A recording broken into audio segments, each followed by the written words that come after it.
Saludos amigos, buenas noches y bienvenidos una jornada más a este espacio de entrevistas que realizamos, como todos ustedes ya muy bien conocen, aquí en Intralmed Televisión, siempre tras el informativo. En la jornada de hoy jueves nos acompaña la portavoz del Partido Socialista en el Ayuntamiento de Almería, Adriana Valverde. Adriana, muy buenas noches. Hola, buenas noches. Bienvenida a Intralmed Televisión. Muchísimas gracias. Es un placer tenerte una vez más con nosotros.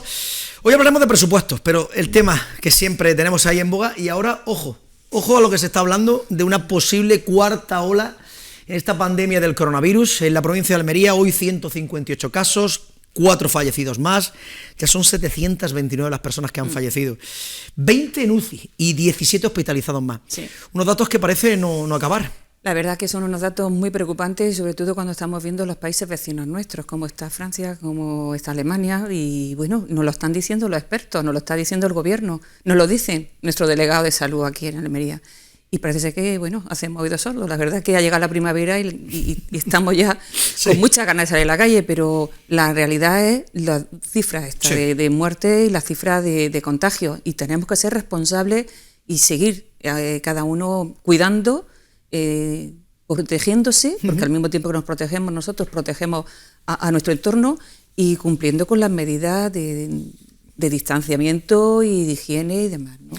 Sí, sería lamentable llegar a una cuarta ola. Eso porque digo, lamentable por la situación. Sí, porque hay muchas esperanzas puestas en el verano y hay un poquito de ilusión. Sí, pero al ritmo que vamos es posible que el verano volvamos a tener más de lo mismo. Por porque eso, en esa Navidad, lo que pasó en la Navidad, vamos a abrir, vamos a intentar, es verdad que hay que salvar también a los sectores más perjudicados, pero es que al fin y al cabo parece que a la ciudadanía se le da el dedo y cogen el brazo.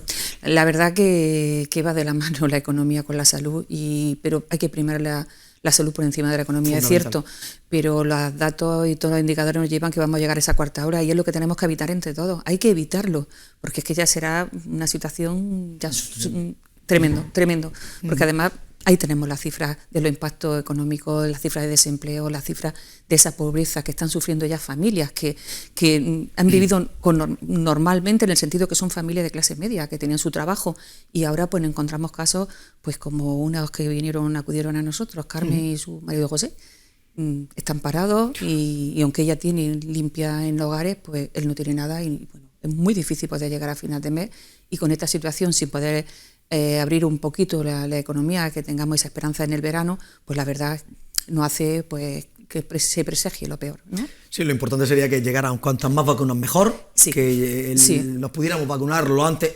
durante, después del verano, para ese 70% que se habla de lo cierto es que toda la esperanza está puesta ahí. Hace unos meses pensábamos que iba a ser una cuestión muy rápida, pero los negocios, la economía, la gestión que están haciendo la farmacéutica, a mí personalmente hay determinadas firmas de farmacéuticas que dan vergüenza, ¿no? Lo que están haciendo, ¿no? Escondiendo las dosis para que... Sí, han aparecido ahí, creo que... 30 millones de dosis, parece que ha hablado. Estamos en una situación... Rápidamente el italiano ha dicho, no, de aquí no salen. Claro, es que eso hace que pensar que prima antes, que el interés global y general, esto... Está claro que el frente a esta pandemia tenemos que hacerlo entre todos, cada uno aportando lo suyo, y en este caso, pues que las farmacéuticas, las empresas que tienen que desarrollar las vacunas, pues lo normal es que si han llegado a un consenso con los países en aportar una cifra y hay un plan de vacunación, pues por favor respetemos eso, cada uno que cumpla con su parte, porque es que si no, flaco favor hacemos a la economía y sobre todo a la humanidad y a la sociedad en general, ¿no?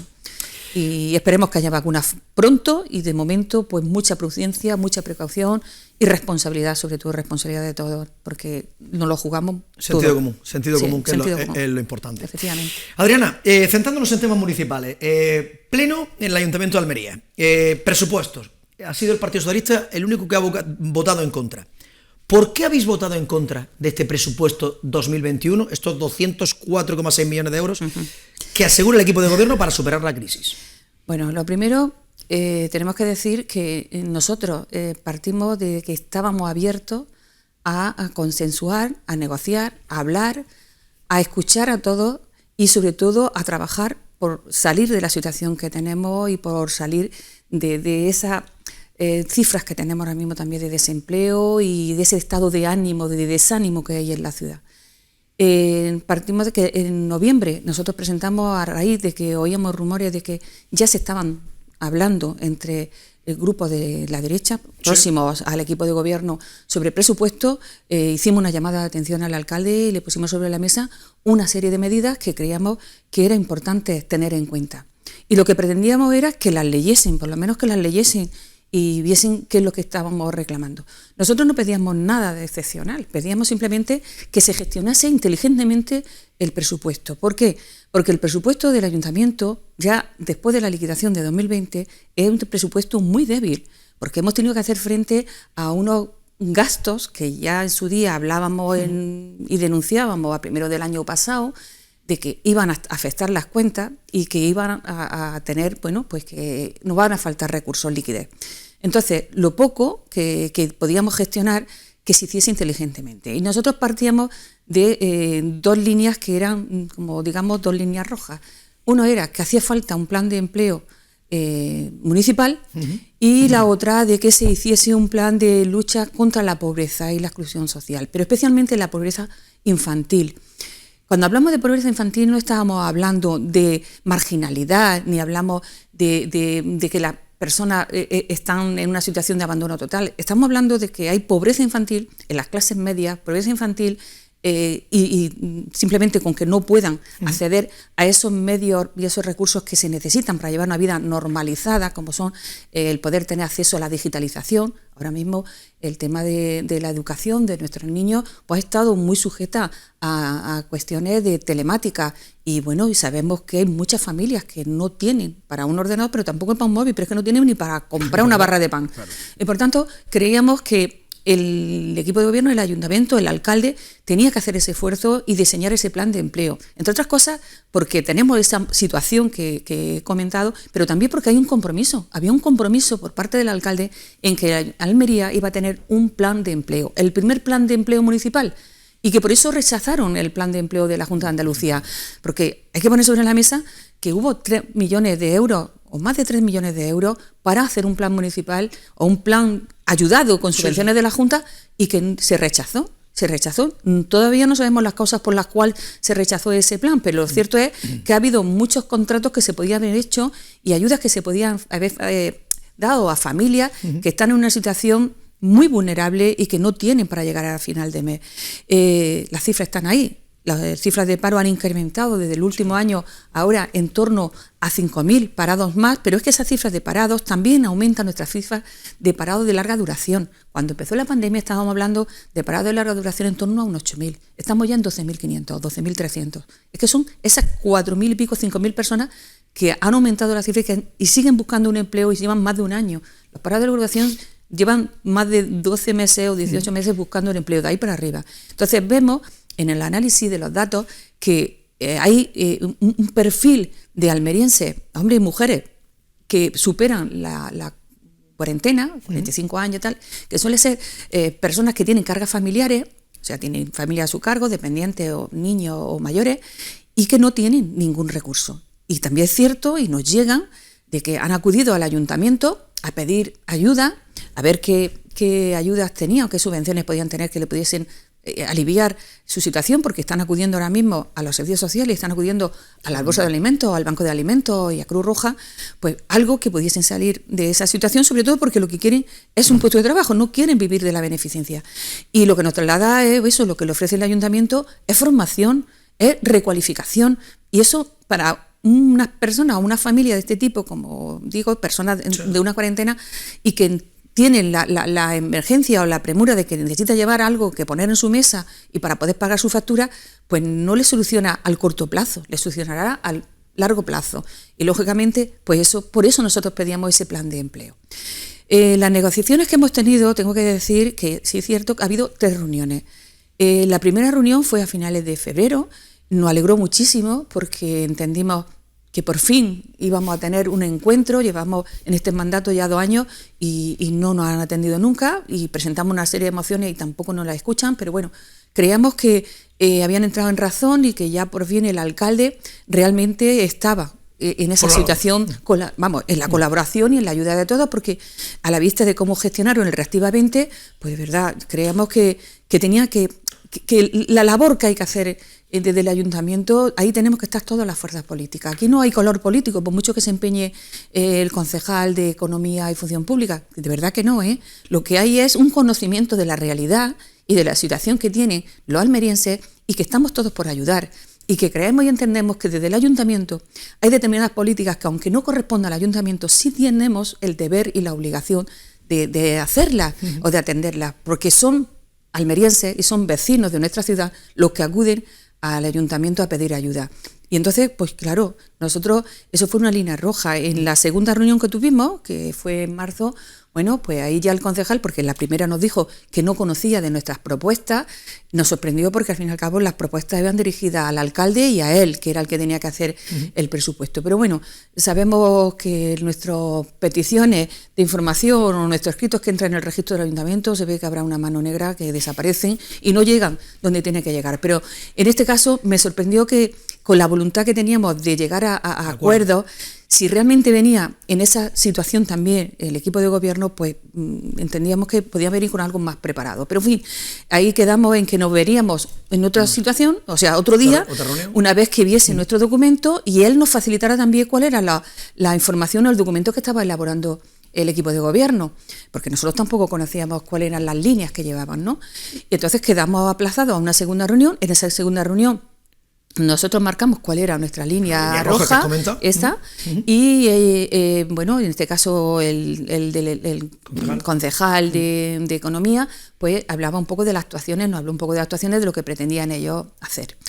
Como las actuaciones nuestras reivindicaciones no las tenían valoradas por el resto del equipo de gobierno, quedamos en que se les va a pasar a sus compañeros para después tener nosotros otra reunión y ya concretar y cerrar y ver qué cuestiones eran las que podían contemplar. Siempre desde el ánimo y la buena fe y la voluntad de ayudar y de colaborar. No ha habido otra cuestión.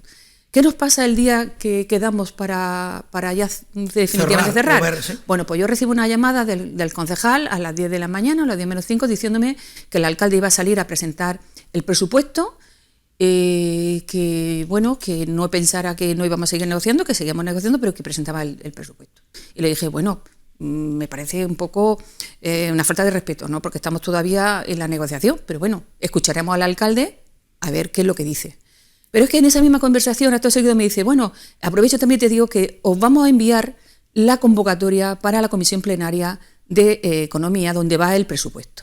Y eso ya sí que no llegó, porque ahí lo que nos quería decir era que ese presupuesto que estábamos en teoría negociando, eso ya estaba más que cerrado y ya estaba informado por el interventor y informado por los técnicos municipales, con lo cual no había esa voluntad real de negociar, sino que al final lo que ha habido ha sido puro postureo, teatro, para acallarnos la voz de que siempre reivindicamos de que nunca toman contacto con nosotros. Y yo creo que es un error por parte del alcalde, porque ha tenido una oportunidad de oro de verdad de tenernos a todos los grupos políticos en su entorno, o sea, con el mandato de oro, o sea, escuchándolo a todos y haciendo un presupuesto de verdad que perteneciese a todos, porque el presupuesto del ayuntamiento no puede ser su presupuesto, es nuestro presupuesto, el de todos, y por tanto era importante. A mí me causó mucha tristeza, de verdad, sinceramente, porque veo cómo en el entorno nuestro, cómo están trabajando otros ayuntamientos, por ejemplo en Málaga, mis compañeros de Málaga han trabajado con el alcalde de Málaga, con todas las limitaciones y todas las diferencias que hay, pero han llegado a un acuerdo. Málaga va a tener un plan de empleo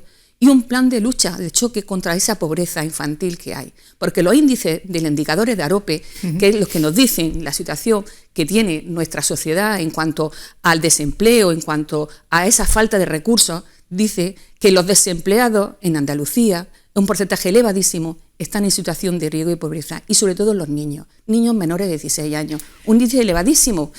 Y entonces, pues tenemos que combatirlo desde el ayuntamiento y desde la institución. Y más siendo la primera administración, la más cercana al ciudadano. Claro, pero si eso es lo que pasa.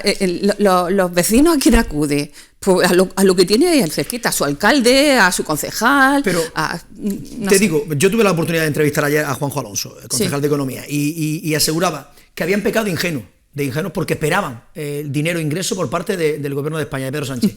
E incluso puso sus cargos a disposición, que si encontraba un euro en el que ponía que había recibido dinero, él se marchaba. Bueno, pues que no suelte sórdagos porque a lo mejor sí tiene que ir. Vamos a ver. Lo primero, con esas declaraciones lo que demuestra el concejal es una ignorancia total de cuál es la vía hacia dónde llegan los recursos estatales. Los recursos estatales para el tema del COVID, ha habido unos reales decretos donde ahí en esa redacción decía cómo se gestionaba. Y esa ayuda se han canalizado a través de las comunidades autónomas. No es nada nuevo, está ahí redactado. Pero sí ha habido, por parte del gobierno, no sé si llevo por aquí, vamos a ver. ¿Usted sabe lo que es esto? Mascarilla. La mascarilla. Pues ha habido cientos de miles de mascarillas que el gobierno de España le ha dado al ayuntamiento y al alcalde.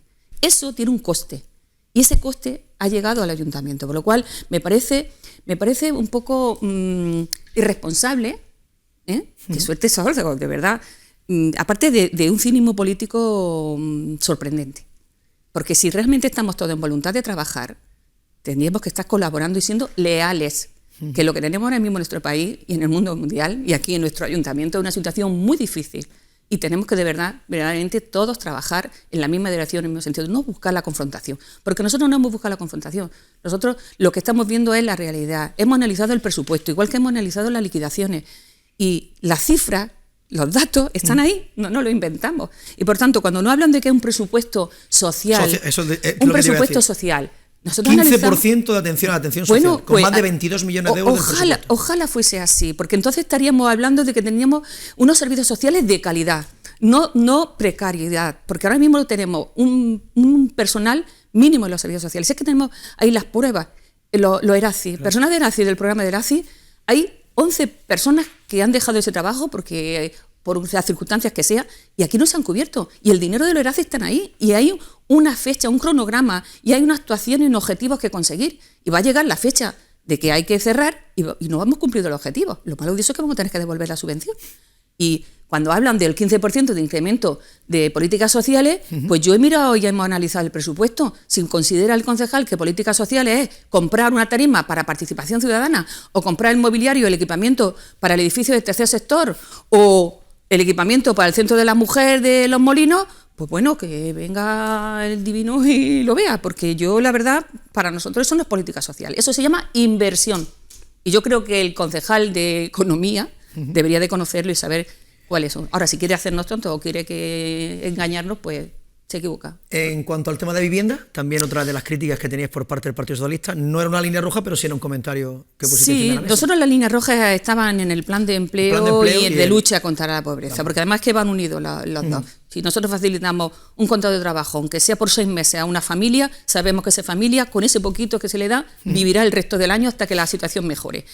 La vivienda, tenemos un grave problema en nuestra ciudad, porque tenemos un instrumento como es Almería 21, que tendría que ser una empresa que estuviese trabajando y cubriendo ese espacio de vivienda social, de vivienda de VPO o de alquiler a la vivienda, que nos demandan, sobre todo a los jóvenes que quieren independizarse, y resulta que no lo tenemos. Es una es una empresa que se dedica a construir vivienda como una promotora inmobiliaria más, además haciendo competencia desleal a empresas que se dedican al sector de la construcción. Y eso no es una cuestión que nosotros como Grupo Socialista no lo inventemos, es que nos lo trasladan los empresarios del sector.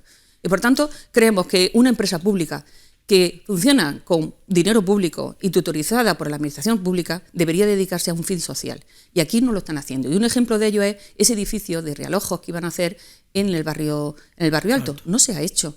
Eso era uno de los compromisos que tenían también del presupuesto del año pasado, de 2020, que no se ha cumplido. Eso y otros muchos más. Por tanto, nosotros ahí lo que hacemos es una llamada de atención. No es una crítica porque sí, sino es decir, ojo, que nosotros somos administración pública. Las instituciones no podemos estar al beneficio empresarial, que funcionamos porque los ciudadanos pagan sus impuestos.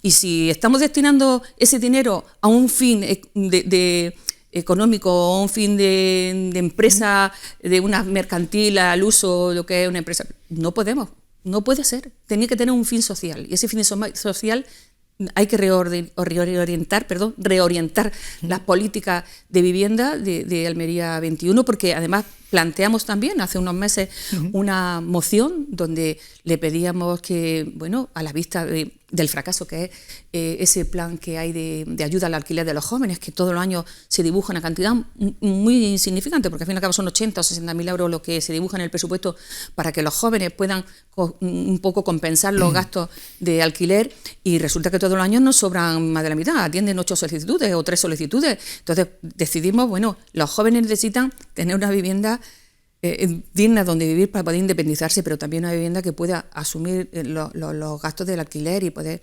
Entonces, eso lo puede hacer desde Almería 21. Se puede hacer desde Almería 21. Dos asuntos más. Partidas, violencia machista y el tema del agua, de esa subida del agua. Lo del tema del agua es de sonrojo. A ver, nosotros denunciamos en su día, cuando el alcalde decidió que iban a poner en marcha los 3 bastidores, o sea, la subida del 20% del agua, del recibo del agua, que estamos totalmente de acuerdo. Nosotros no nos oponemos a eso. Nosotros lo único que pedimos exactamente para que la desaladora y sobre todo atienda la demanda de los agricultores y la demanda de la ciudad. Nosotros lo que planteamos ahí, que a la vista de que había una serie de agricultores y de vecinos que viven en la Vega de allá, que tienen pozos y se veían afectados, pues que se hiciese un estudio. Y pedimos ese estudio y estamos todavía esperando el estudio, que sabemos que ya está hecho, pero el ayuntamiento se ve que todavía no le ha llegado o no le interesa que nosotros conozcamos el informe. Pero en fin, todo llegará en su momento. Aquí denunciábamos de que en 2020 los almerienses íbamos a pagar ese sobrecoste del agua. Nos decían que no, que sería a partir de 2022 a través del recibo. Sabemos perfectamente y ya tenemos la constatación, porque está dibujado en el presupuesto, que hay una partida que va destinada concretamente a abono para agua desalada por incorporación de los 3 bastidores de la desaladora. Ahí eso está dibujado, va con 1 euro, pero eso es donde se va a recoger el dinero que tenemos que pagar. Y se va a pagar desde el presupuesto. ¿Quién hace el presupuesto? El alcalde. ¿Con qué lo hace? Pues con los recursos que ponemos todos, con los impuestos que ponemos a nivel local, y las tasas municipales, o con los impuestos que le vienen del Estado a través del PIE o de la Junta de Andalucía. Por tanto, al fin y al cabo, somos los ciudadanos los que tenemos que pagar esos servicios. Y lógicamente yo creo que hay que hablar claro y decir la verdad. Pues si hay que subirlo, señores, pues vamos a subirlo, pero hay que subirlo pues cuidando y tomando las medidas que son necesarias para que esos acuíferos no se vean afectados por la extracción del agua desalada. Claro, buscar sobreexplotación. Entonces hay que buscar la fórmula para que no se vean afectados esos acuíferos, que fue una de las cuestiones que también pedimos en nuestra moción, que la propia Junta de Andalucía, que es la competente en tema de agua, pues nos dijese al ayuntamiento, pues mira, esta medida y esta es la que podía adoptar. Vale, tiramos para adelante con los bastidores, pero lo que no podemos hacer es perjudicar, pues creo que era en torno a 3.000 familias lo que viven de la Vega de allá y que tienen ahí sus viviendas, fastidiándole su acuífero en cuanto a los pozos que tienen. Y bueno, creemos que era una cosa seria y ya aparece en el presupuesto. Lamentablemente está dibujado y esa es la verdad, no hay vuelta atrás. La última, porque no quiero tratar, porque podríamos seguir hablando del presupuesto horas y horas, pero quiero, porque el tema de la liquidación del presupuesto 2020, que es dar cuenta, pero menudo debate el que suscitó también el tema de la liquidación. Bueno, en la liquidación es al final es la constatación. Es como un examen, ¿no? Al final del año vamos a examinar si realmente el equipo de gobierno o el alcalde ha cumplido con sus compromisos.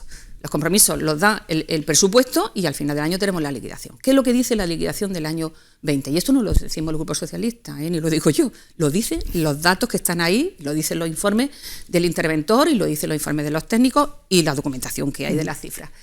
Pues dice que hemos tenido un déficit, o sea, un menos 24,5 millones de euros. ¿Eso qué quiere decir? Eso es como la economía doméstica. Si tú tienes 1.000, puedes gastar hasta 1.000. Pero si te gastas 1.500, pues tienes un menos que tienes que deberlo, porque ¿de dónde lo sacas? Si no los tienes, porque te lo habrán dado de algún sitio, o cómo haces frente a eso. Bueno, las cifras de la liquidación son demoledoras. ¿Por qué?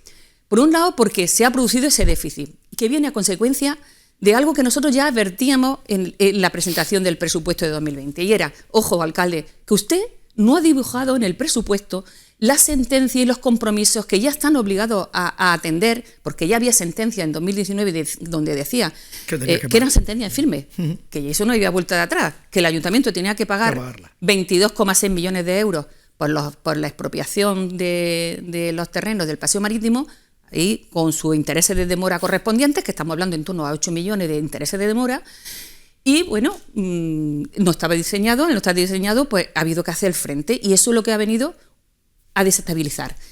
Aquí el concejal del área habla de que es que hemos recaudado menos, que es que nos ha afectado la pandemia. Vamos a ver, la recaudación también está saneado, asegura, que el ayuntamiento está totalmente saneado, y por eso se puede hacer frente a esos saneado ha estado hasta la liquidación de 2020, porque hemos estado saneándonos con la recaudación que hemos tenido y porque hemos concertado también préstamos, porque el año pasado concertamos préstamos y este año también está dibujado en torno, creo que son 12 millones de euros lo que se va a concertar de préstamos, y también tenemos dibujado en el presupuesto unos gastos por renovación o reformulación, no sé cómo ahora mismo cómo se de los préstamos, ¿no? Y refinanciación. Refinanciación, esa es la palabra, perdón, que es que no me salía. La refinanciación está dibujada también, con lo cual pues van a sacar dinero de ahí. Pero lo que no podemos perder de vista es que ha habido una nefasta gestión en el presupuesto de 2020, que ha llegado hasta afectar esos compromisos que había con él reactivamente, con la atención, porque si miramos el compromiso que había de obras, donde se hablaba que se iba a hacer, eso fue en mayo, junio del año pasado, más de 40 obras, aquí estamos hablando de 19 millones de euros, se va a contratar en tiempo récord. Bueno, pues no, mire usted, realmente lo que han comprometido no han podido cumplirlo. Han podido hacer, no llegan ni a 4 millones de euros lo que se han gastado en obra. Bueno, tenemos para hablar mucho, pero veo que el tiempo... El tiempo que tenemos, pero bueno, ha quedado ahí encima de la mesa esos menos 20 tantos millones que se quedan. 22,6 millones de euros, 22,6 millones de euros de sentencias pagadas y un déficit que es menos dinero en las cuentas principales, en las arcas municipales de 25 millones casi, 24. Lo que sí está claro es que si este presupuesto va a entrará en vigor a final de abril. Sí, este presupuesto tiene que tener ahora en exposición pública, si no hay alegación entrará en abril y si no lo iremos a mayo, porque la exposición pública tiene un plazo. Lo que sí está condicionado este presupuesto es a que vengan los fondos de la Unión Europea, de los fondos de recuperación. Y en esas tenemos las esperanzas todos. Claro. Y creo, vuelvo a reiterar que el alcalde ha perdido una oportunidad de oro de tener a toda la oposición con él. Adriana Valverde, portavoz del Partido Socialista en el Ayuntamiento de Almería, un placer tenerte una vez más con nosotros aquí en Interal Media Televisión. Sabes que esta es tu casa, en cuanto tu agenda te lo permita, nuevamente por aquí. Muchísimas gracias una vez más por permitirnos dar la oportunidad de contar nuestra visión de la ciudad. Muchísimas gracias y buenas noches, Adriana. Buenas noches. Pues nada más, amigos, hasta aquí la entrevista de la jornada de hoy. Como siempre, nosotros volveremos mañana viernes a partir de las 9 de la noche aquí en Interal Media Televisión, en el espacio de la entrevista. A todas las más que nos queda desearles que pasen una feliz noche.